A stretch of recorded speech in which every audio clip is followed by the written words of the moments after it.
by Steve May, with David Goodison as Raymond, William Squire as the narrator, Nigel Anthony as Rastus, and Guy Gregory as Jethro. Down among the Umalogas.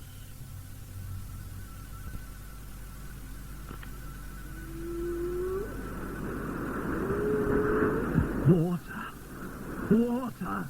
Raymond's lain 3 days in desert, wounded and too weak to stand, alone, abandoned by his friends. The sun beats down upon the sand. My God, water! A gash disfigures Raymond's cheek. His shirt is bloody and his eyes are dry, half-closed and rimmed with red. His pale flesh sunken, blown with flies. Vultures! I hear them! I hear vultures! Mommy! Mommy! However, even as the sleek hyenas paw the sand around his body, a group of local jungle tribesmen, Umalogas, proud but friendly, happen on the prostrate Raymond, see at once that he is wounded, lay him softly on a stretcher, raise him gently on their shoulders, hasten swiftly to their village, where skillfully they tend his wounds.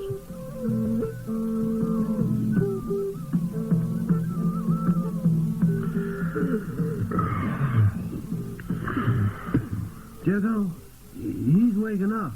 What do you think, Rastus? I don't know. I don't think he got the bill for it. Where am I? You in the medicine hut in the village of the Umalogas. I demand my freedom. Easier said than done, Whitey. It's so dark in here, I can't see a thing. We thought we seen magic in them white eyes of yours. But now we ain't so sure. I'm a citizen of the British Empire. Please turn the light on. There. Looks to me like one petrified honky man. I think we waste our time on this one. Wait. You took care of me. You raised me gently on twin poles and took me to your village.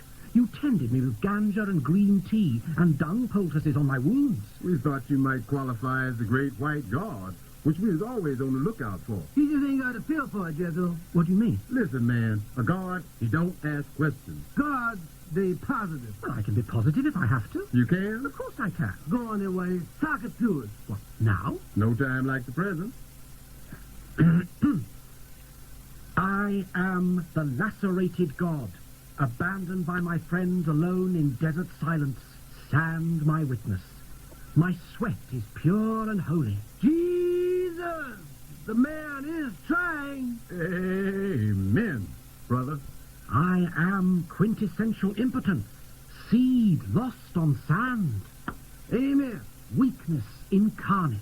Amen. I am Whitey. I exceed in pallor. Amen. I have a weak chest. I need looking after. Amen, brother. Okay, Whitey, we give you a chance. We put you on temporary trial. Boy! Yes, sir? See if you can find the divine throne and have it set up in the village square. Yes, sir. Shh. Don't say nothing yet. You come with us and we show you.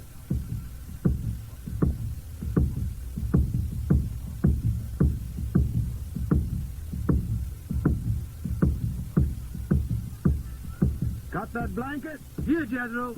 This go around your shoulders. If you qualify, we dig out the proper robe. The hat? The hat go on your head. Like so. And you go on the throne. Careful now.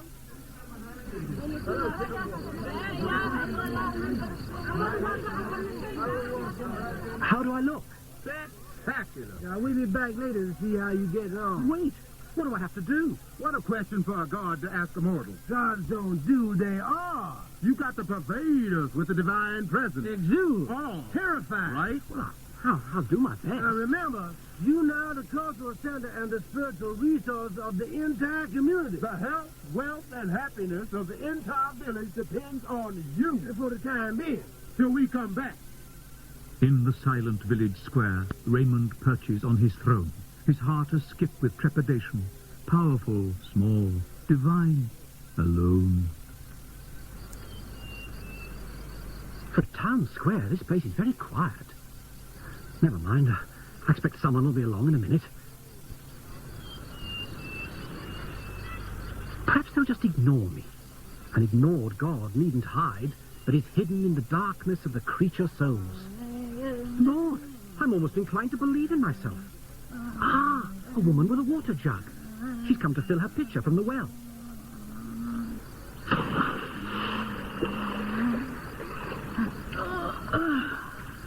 You the great white god? Possibly. With the power of light and dark? Given the national grid and a light bulb, yes. And the power of life and death? Over some things. Like what? Ants, flies, caterpillars, but not spiders. I can't handle spiders. You are white and sweet-smelling and dignified in your goings out and comings in? Oh, absolutely. Well, she didn't sound convinced. Perhaps I was too candid. Who on earth is this? He looks hideous.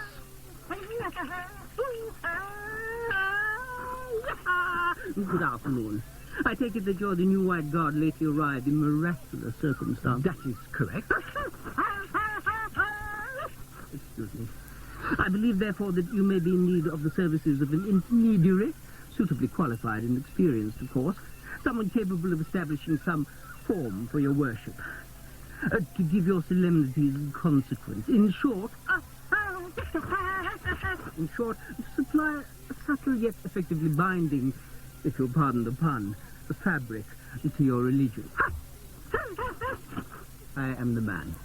I am expert in rites of blood, of mud, grass, of stones, rituals of passage, massage, puberty and puerility. I can calculate equinox, solstice, high days and holidays. I am the man for all seasons. I can carve a capon and sacrifice a sow, charm the clouds to rain and turn the rain to snow. Give me a drum and a puma skin and the whole world will dance. Now, what precisely are your attributes? Attributes? Oh. Well, I'm pervasive and surreptitious. Yes? I tap on windows at inconvenient moments. Invisibly, of course. I see. I am the arcane spirit that punctures the milk bottle top early on cold winter mornings. Wait, where are you going? I have heard enough. But I thought you were going to help me out. I am a high-class, high-powered mumbo-jumbo man. I don't indulge in hole-in-the-corner stuff. And quite frankly, you're a bit down market for a man of my abilities. I apologize for taking up so much of your time. To be perfectly honest, I was misled by your hat. Good afternoon.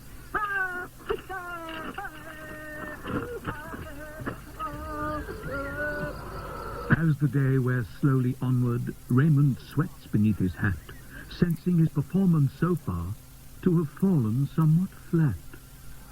Somehow I've got to impose myself, impress myself, sell myself. Otherwise, I'm finished. But what can I do? Bring in the prisoner. The prisoner, Your Honor.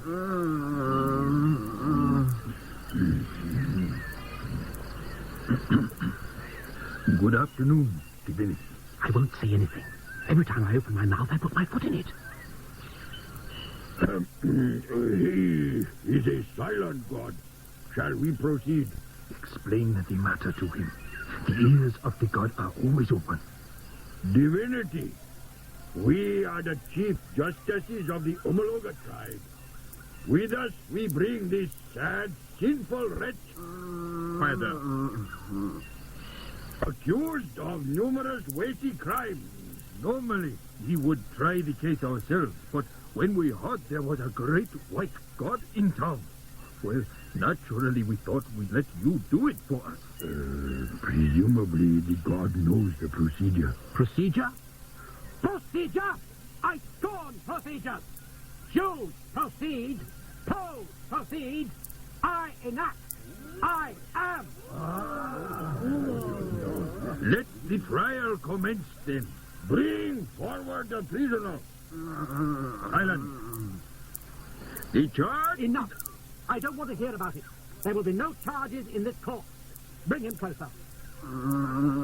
Is the prisoner firmly bound? Corporal. prisoner bound firm and fast. Stop. Then if I hit him, he can't hit me back. Take that!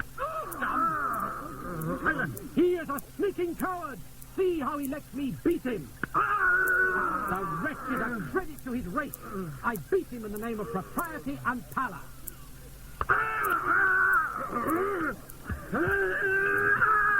Help! Get him off! He'll kill me! Restrain the prisoner! He's insane! He'll kill him! Remove the prisoner! Poor old God looks in a bad way, sir. That is none of our affair. Raymond grovels in the dust, his hat and blanket in a mess. Unable to sustain him godlike, he sinks into unconsciousness.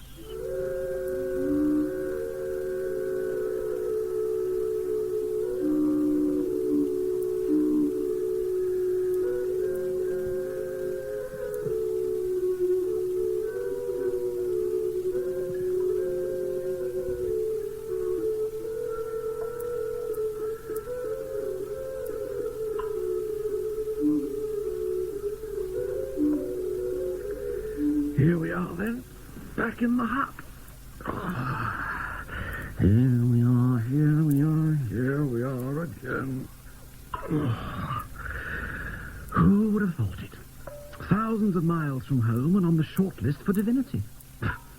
Funny. I quite enjoyed it out there, being a god. Mind you, Duff or White would have made a far better job of it. No good at rugger, but the beggar always came top in RE. I remember once... Rastus, Jethro! Oh, hail, great white god! Oh, hail, salad potentate. Tear up the window pane! Ravisher of the bottle top. Snow that melts on doorsteps! And trickles into gutters. I did it! I passed! I failed. You was execrable, Whitey. I've seen a squash flea with more dignity. A lame rhinoceros with more A poise. Christmas cracker with more wit. What's going to become of me then? We done our best for you, Whitey. See, we has influence, man. But we ain't all powerful. The elders, they got the final say-so. And hell, we can't afford to lose our credibility for the sake of one poor honky man. The elders, they rule you out for the great luxuriant god. No vote taken. And they knew you weren't no god of war or sex. For obvious reasons. So, we applied for you to be the river god. But they say you too stiff and unresponsive. So we applied for you to be the hearth god. But they say you got no fire in your belly. So we applied for you to be the insect god. But they say you ain't got sufficient legs. So we getting desperate by now. Cause we likes you. And hell, we invest 200 weight ox dung on them wounds. So we applies and says, Him dead cert for the vegetable god. 'cause he don't do nothing all day but spread those leaves in the sun. But they say no. So, I must die? You hold hard, honky, hold hard. You got two alternatives. First, you can become a black man. A black man? If you pass the initiation test. Of which there is three. All stiff, stiff, stiff. But I'm white. It sticks out a mile. Look, brother, either you think's black or you end up one white carcass. We strips you. We opens up them wounds. We drags you out into that We desert. whistles up them vultures. And we goes home. All right. What are the tests? Good boy. That's a spirit. There's in three sections. The physical, Which is tough. the sensual, Which is tougher. and the spiritual. Which is darn near impossible. Do you have to take them? Hell no. Black skin qualifies. You game, Whitey? It would seem I have very little choice.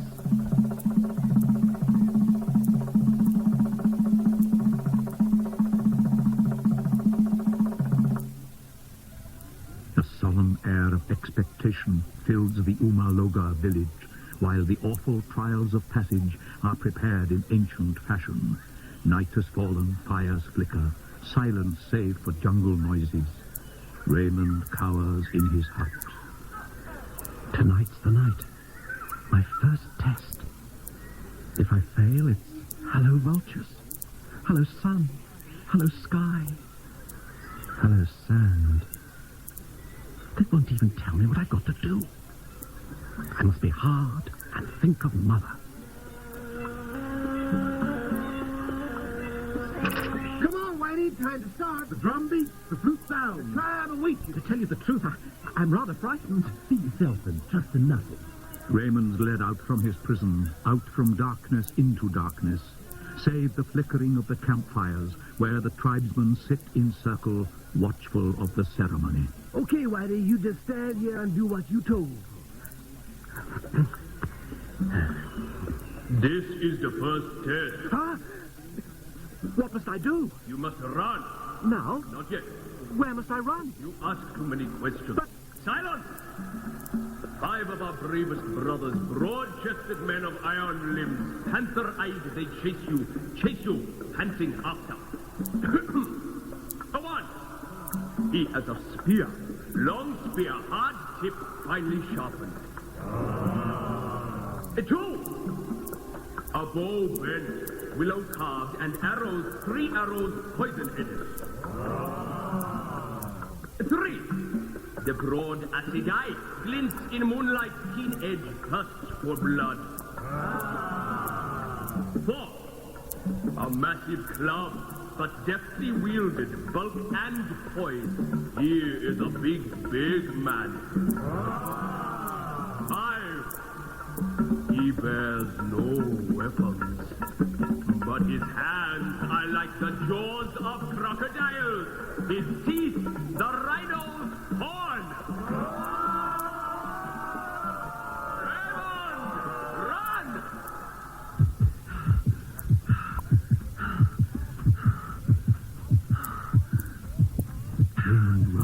Raymond runs, Raymond stares, he pants, he glares. 5 hard men and danger padding after. Onward Raymond runs, Raymond runs. And finally falters. I've got to hide. My legs are rubber. Oh, a thicket. Hide me, bushes. Oh, mud. Mud enough for face, hands and chest. Rub away the telltale pallor.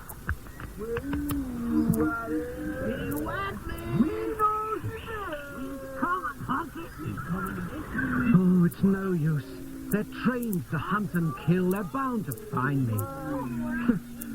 All the exercise I've had is tennis until I made this fateful expedition. Trust Forbes Panton. The very thing for a chap with a spare 1,000 and time on his hands. The hypocrite.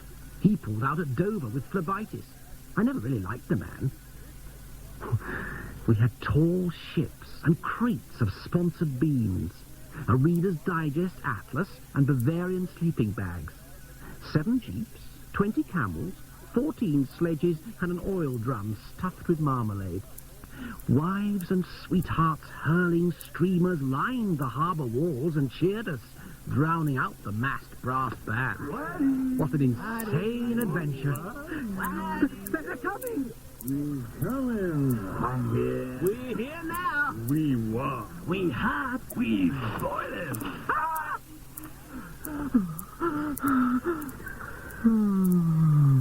Look at him. All smeared with mud. Oh, he's fainting like a rabbit. Poor drapplefish. It ain't no sport. Come on. Let's drag him back. Raymond, comatose once more is borne aloft on shoulders, carried back into the village.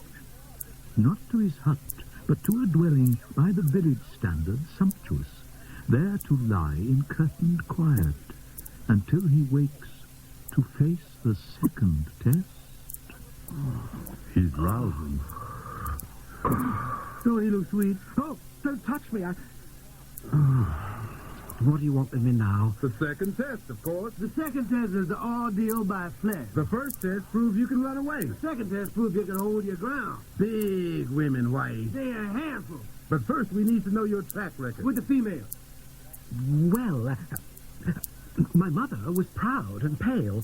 Her knees were bony and clicked. She could balance teacups on them, though. How about the... Pressed and pressed her knees. Narrow. Narrow was the way. Now, how's about other girls? Oh, I only ever had one, Mother. In that respect, I was unfortunate.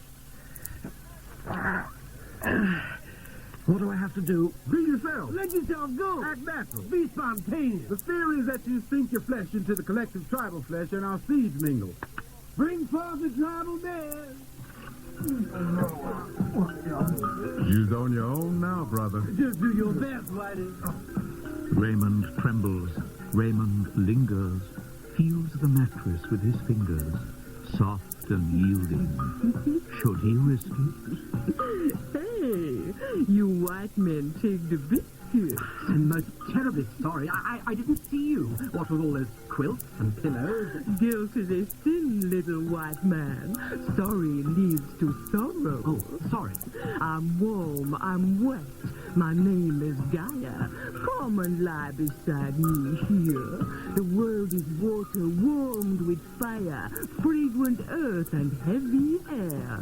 There is no soul but sense. Better take my boots off first. Let your eyes half close. The world melts, and when the edge of things has blurred and all is done, Where shall I put them? my skin is smooth and pearls to be I strung. put them under the bed, all right? I know a little hill where streams run milk and honey flowing through the thicket. Really? I hope you don't think I make a habit of this kind of thing. They say that far over the mountains lives the great white queen who shows her knickers to the public at great festivals. Oh. I think how precious to be the big white queen and have a cupboard full of knickers groomed by lackeys. I want you to know that I respect you as a person. The buttons of the shirt. Strange, the way your body swells and stretches, the skin so taut. Have you had some illness? The trousers. So much to be done in Africa.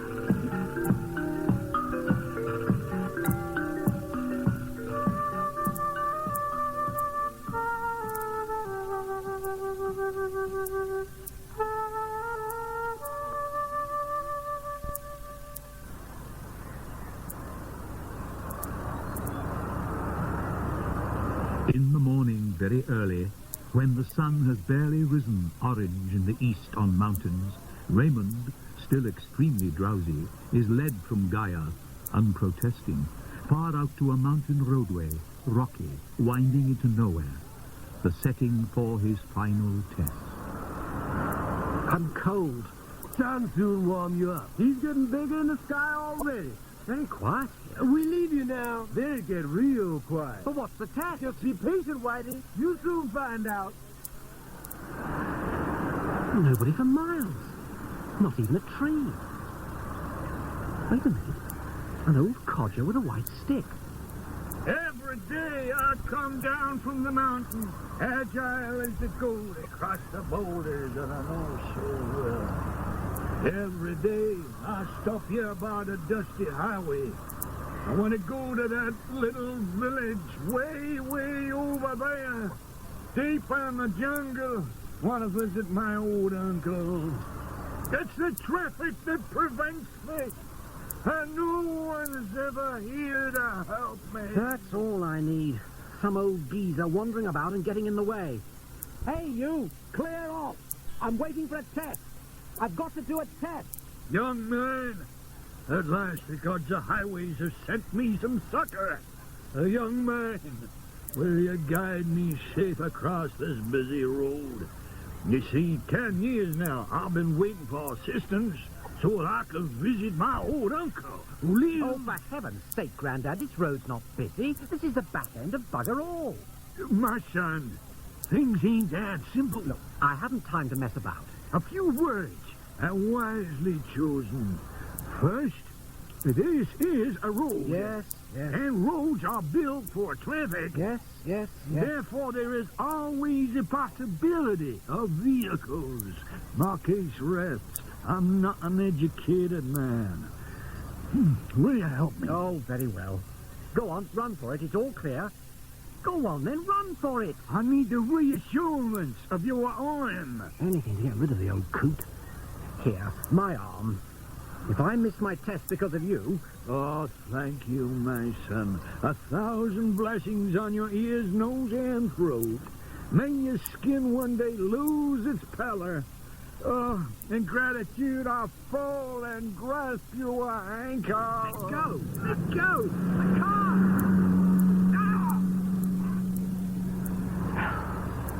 I missed it. That must have been the final test. Young man. Oh, clear off, you stupid old fart. Please. Clear off and leave me alone. I did warn him. The traffic here was always on the cards. Alone again, poor Raymond finds a stone and sits on it, his head sunk on his chest. He has no strength to weep or sigh or groan, conscious of nothing but his failure in the final test. That's it then. Failure. Fallen at the final hurdle. Oh, give me a rope and the courage and I'd end it all. If there were any trees in this godforsaken place. Young man. If you're going to thank me again, don't bother. Young man, I've had a change of heart. What? I want to come back. What about your precious uncle? Oh, he will remain the more precious, unvisited. Will you give me your arm once more? What will you give me? Oh, my arm, I suppose. Have you no money? No. No daughter? No. No influence in high places? Only in respect of goats. Oh, come on, then. I've failed my test. I've got nothing better to do. I might as well go the whole hog and see you safely home. Oh, a wonderful idea. Come, we can share a bowl of goat's milk when we reach my hut.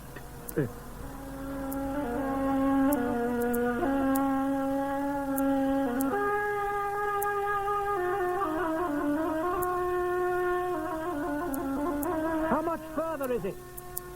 Not far, my friend. I hope not. So steep and rocky. When I look down, it makes me giddy. You should be able to see my hut now. Up there. Yes, I see it. He moves so fast and nimble, as though his feet had eyes, springing from rock to rock like... Ah! What's wrong? My ankle. I twisted it. Oh, here. Let me feel it. Ah, well, that's nothing. It hurts. Life hurts, my son. Spare me the philosophy, old man. I'm beginning to wish I'd never come. Here, drink this. Better? What on earth am I going to do now? Your life is your own. You are at your own disposal. You think you can climb the last few yards up to my hut? I suppose so. If you take my arm. Here. Oh, I was going to help you. One man fears roads, another mountains. It makes no difference.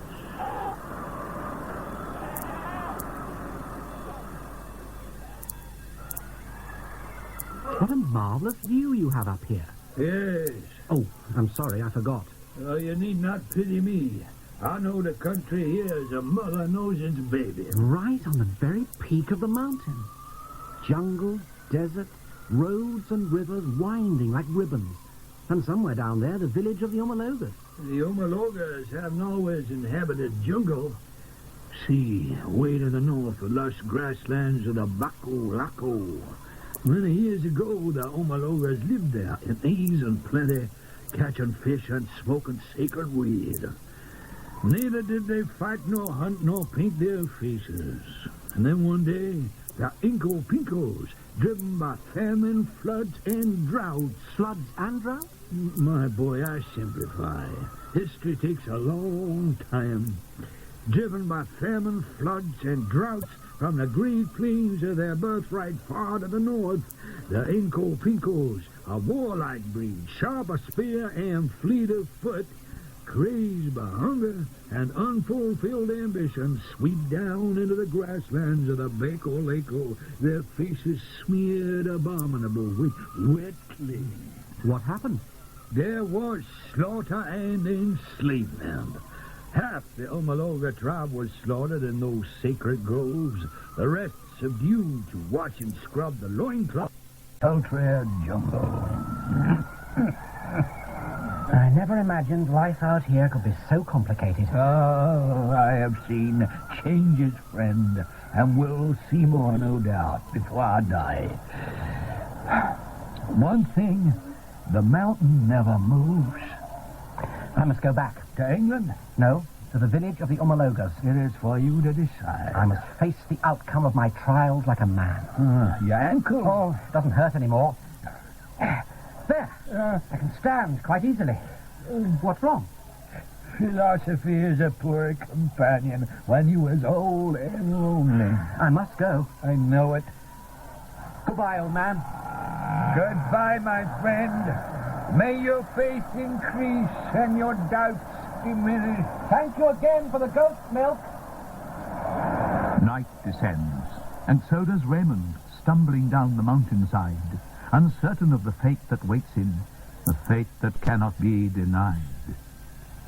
He presents himself defenseless, surrenders in the village square. Now, with all the tribe assembled, let us see how he will fare.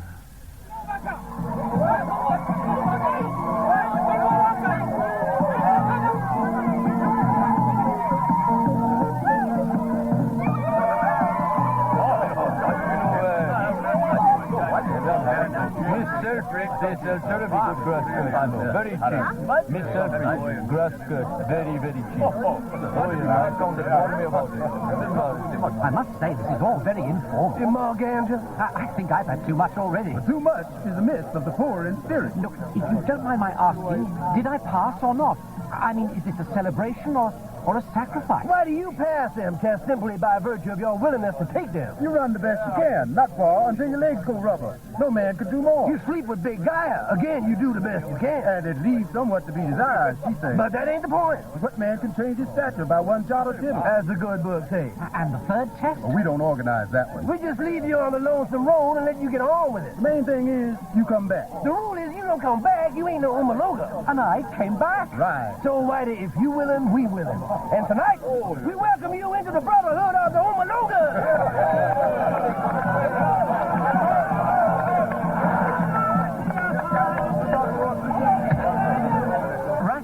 Yes, brother? That old man. What old man? You know, the old blind man of the mountain. Oh, that old man.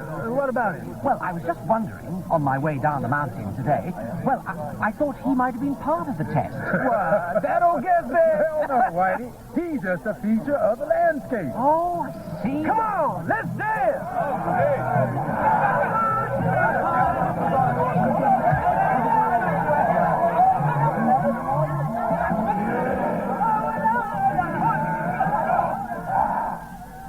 After the joy of his acceptance in the tribe of Umaloga, Raymond struggles ever harder to be a bona fide black man, marries several native women, spawns a brood of off-white children, learns some words of local lingo, forgets his whiskey, takes to ganja, strives to make himself no stranger to tribal customs and taboos.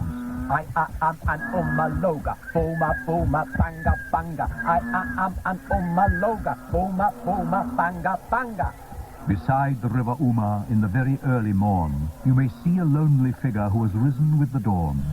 He waves his hands, he stamps his feet, he skips, he whirls, he prances. That lonely man is Raymond, out to learn the tribal dances. 1, 2, boom, boom, banga, banga, boom, boom, banga, banga. God, it's hard on your own without the drums going. Oh, I'm exhausted. Take 5, Raymond. Take 5. Have a sit down.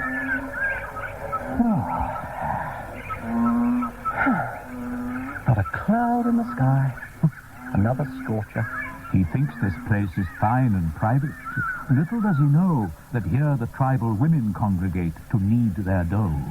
Already 20 women, leaving buns and bread and cakes, are crouching in the bushes, watching every move he makes. What's that honky up to now? I don't know. But if you ain't sitting from here till I find out. Amen, sis.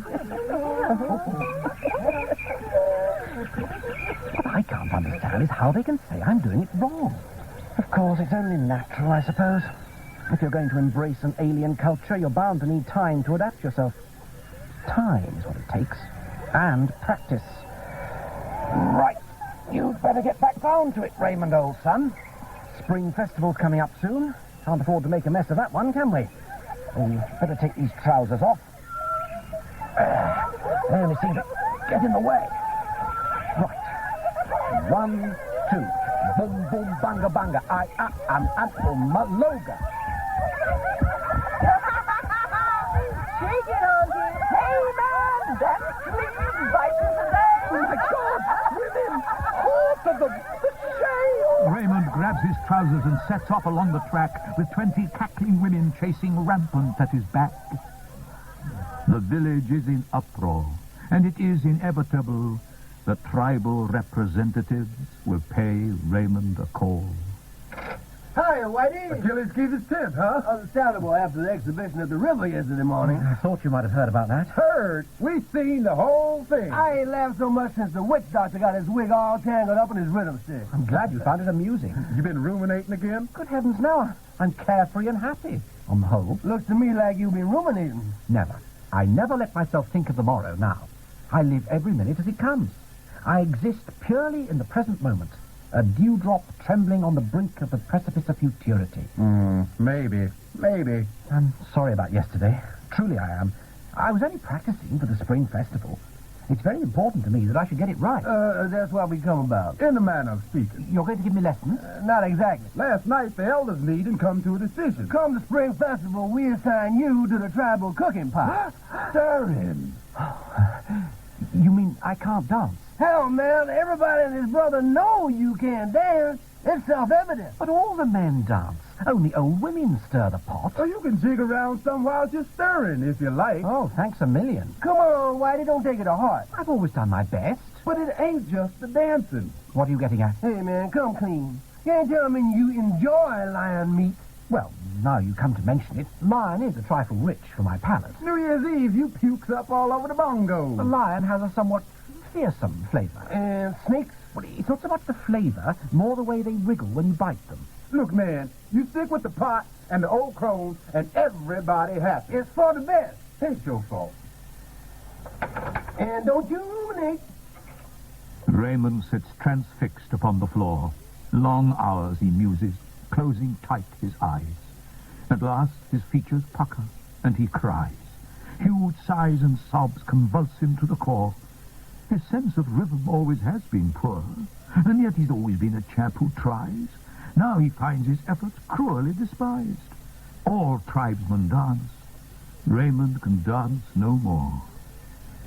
So Raymond ponders o'er what might have been, and what will be in times to come. Should he stir the pot contentedly? No, his soul rejects a fate so mean. He was born for higher destiny. In sum, he has no option but himself to be. I've got no option. That's all there is to it. I've done my best, but my best hasn't been good enough. I've tried to change, but I can't. Or at least they won't let me. Ergo, there is but one course open to me. I must be myself. The fact is that I have a small but insistent capacity for elegance. There's no use denying it. It derives from my mother. Seated in silence in a dimly lighted drawing room, curtains closed against the sun, scotch at elbow and a cigarette. No drums, no chants, no piccaninnies, and the cigarette perfectly legal. A dim, insistent capacity that cannot be fulfilled in pursuit of the lifestyle of the Umaloga. So be it. Henceforth myself I will be. Pray God they don't live to rue the day they drove me to it. For several years, Raymond persists and is himself among the Umalogas.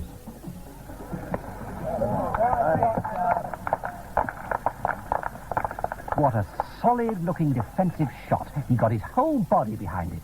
They really have come on this season. Hey, Whitey, thought we might find you here. Mind if we join you? Rastus, Jethro, not at all. It's been so long since we had a chat together. Have a seat. Thank you. Mighty white of you. Well, I'm glad you finally decided to come and watch the cricket. I didn't think you approved. We ain't come for the sport. We come to talk. What about? Hey, you sweating like a pig. Well, it's a very hot day. It seems to me you is trouble in your mind. You don't look easy. Haven't they done a truly marvelous job preparing this wicket? 5 years ago, it was a swamp.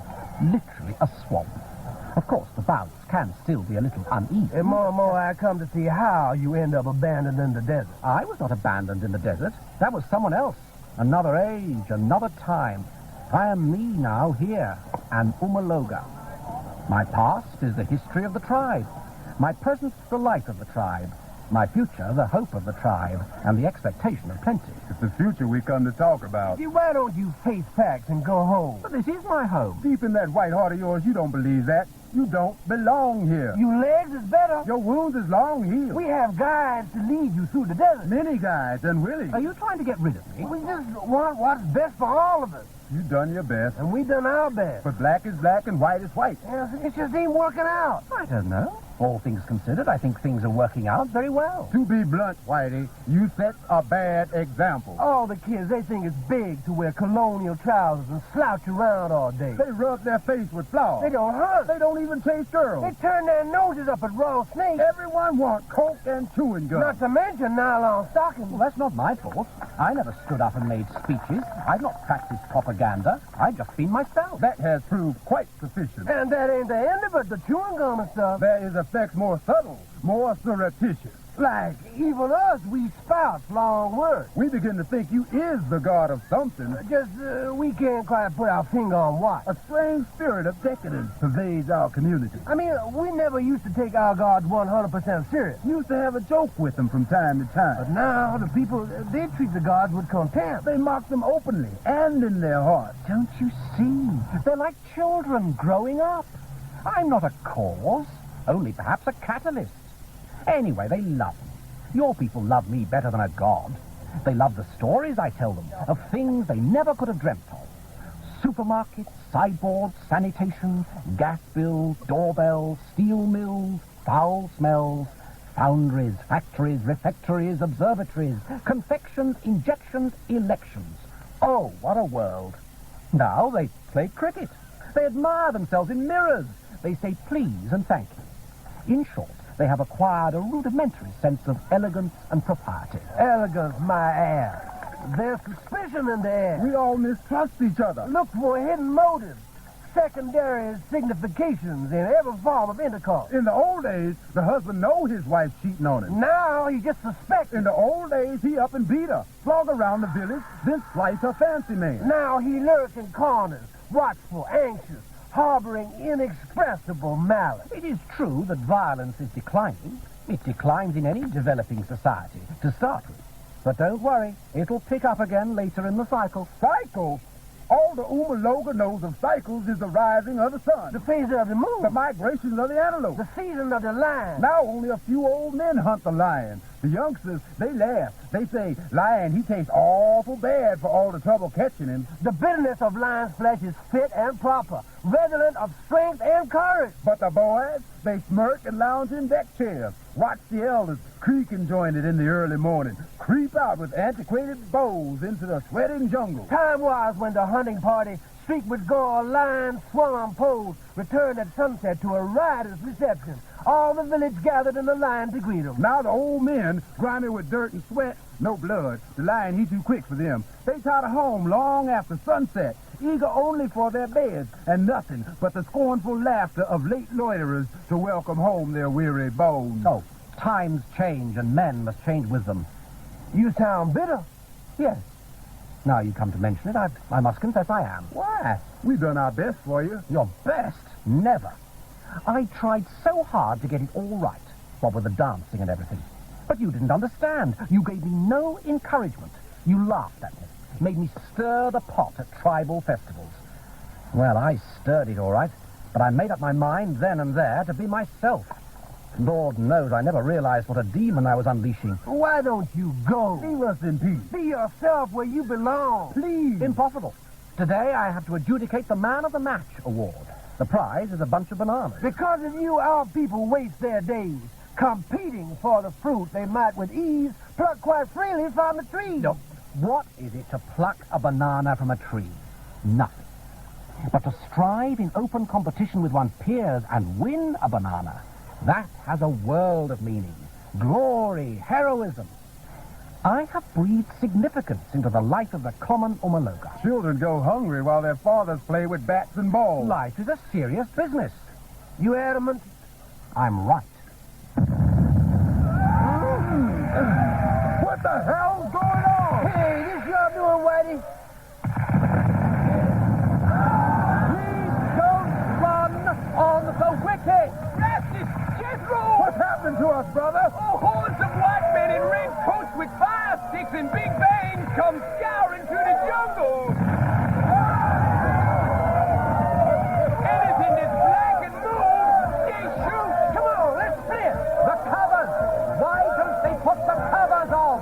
Whitey. Leave him be. Looks like his communication days is normal. An early tea. They'll have to take an early tea. The Umalogas, terrified, must watch their village burn. Huddled on the steep hillside, they know not where to turn. Should they flee or should they fight? Aghast they vacillate. Some do fight, a few take flight. Most they simply wait. The British colonel, late that day, establishes HQ and sets about without delay the job he has to do. 2 dozen for Trinidad, huh? 3 dozen for Spain, yes, and 2 strapping big lads for... Sir! Yes, Corporal, what is it? Begging your pardon, sir. This coon claims to be a white man. Namely, one Raymond, lost 10 years ago on expedition, sir. Good Lord, I don't believe it. That'll be all, Corporal. Sir! Surely it can't be you, Raymond. All done out like a wog. I'm afraid my trousers wore out many years ago. Of course, of course. I have become a black man of a poor sort under extreme duress. No, stand easy, man, stand easy. Here, have a pew. Oh, thank you. Actually, I knew your mother rather well. But damn it all, old chap, surely you didn't have to go the whole hog? Toga and grease paint and all that business? Oh, I've done the very least expected of me to pass muster. This loincloth is the nearest thing to trousers I could lay my hands on. The elders quite look down on them. And I'm still white underneath it all. See?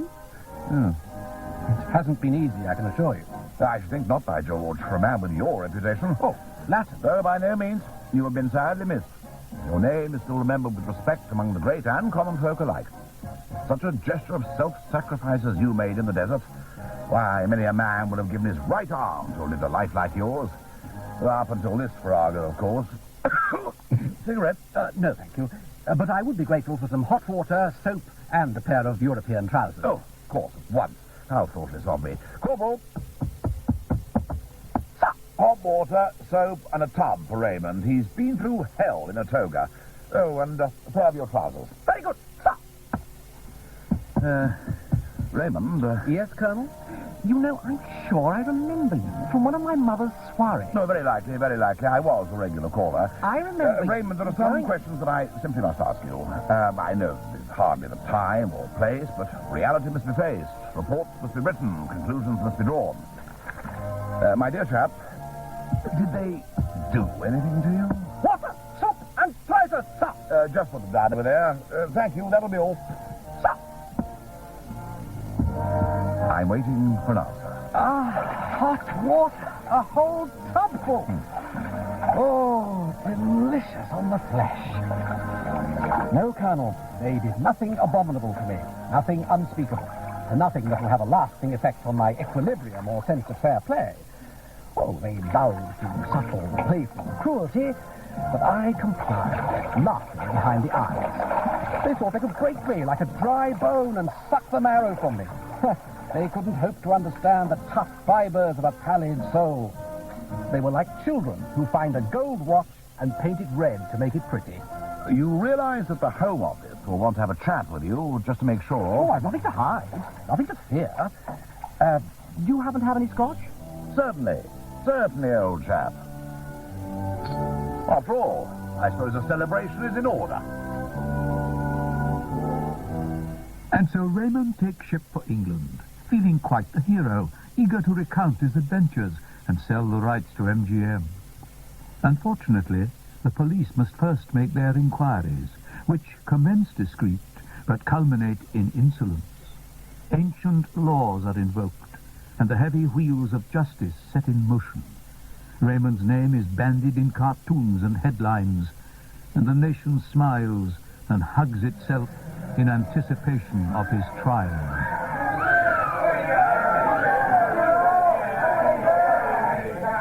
The prisoner will rise for sentence.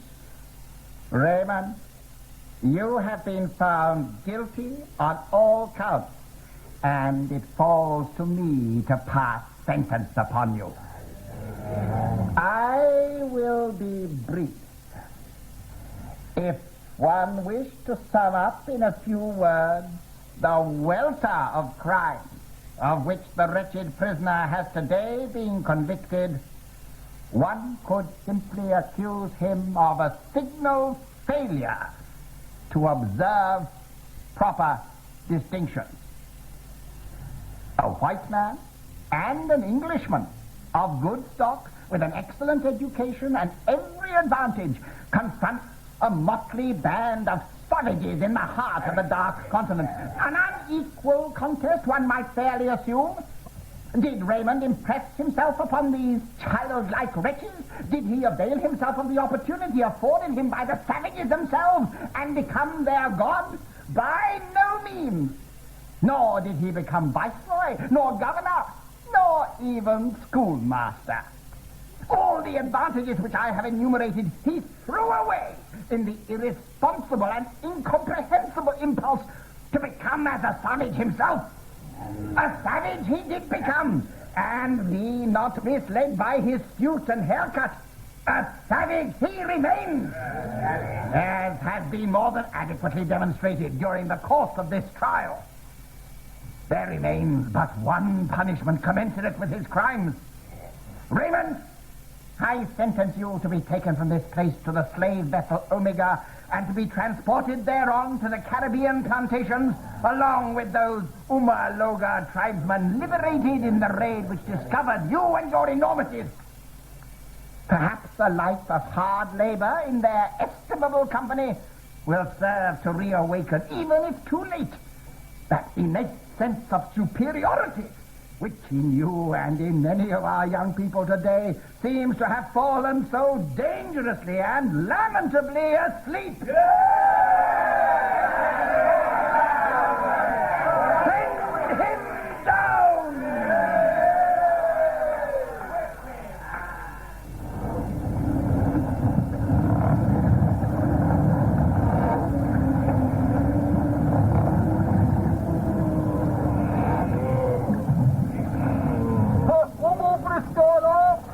What's happening?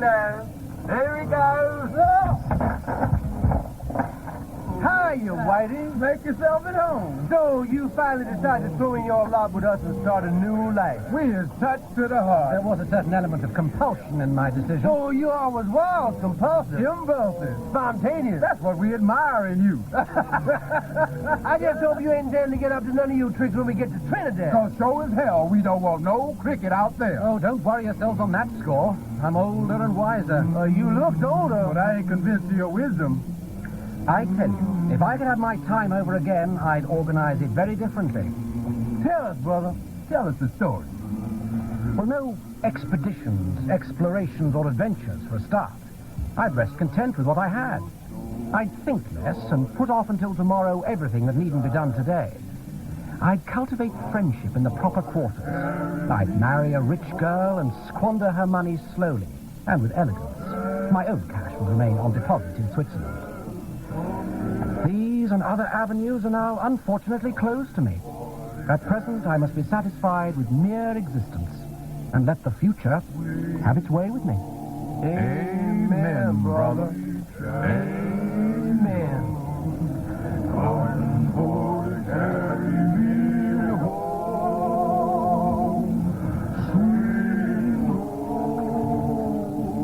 Sweet chariot, coming for to carry me home.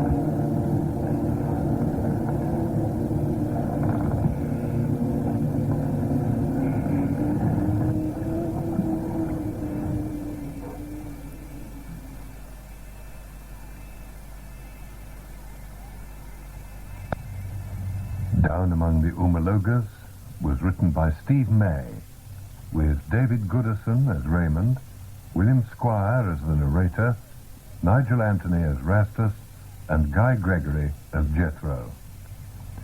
Others in the cast were the tribal judge, number 1, and the English justice, Gerard Green. Tribal judge number 2, John Livesey. Old woman, Catherine Parr. Witch doctor, Alaric Cotter.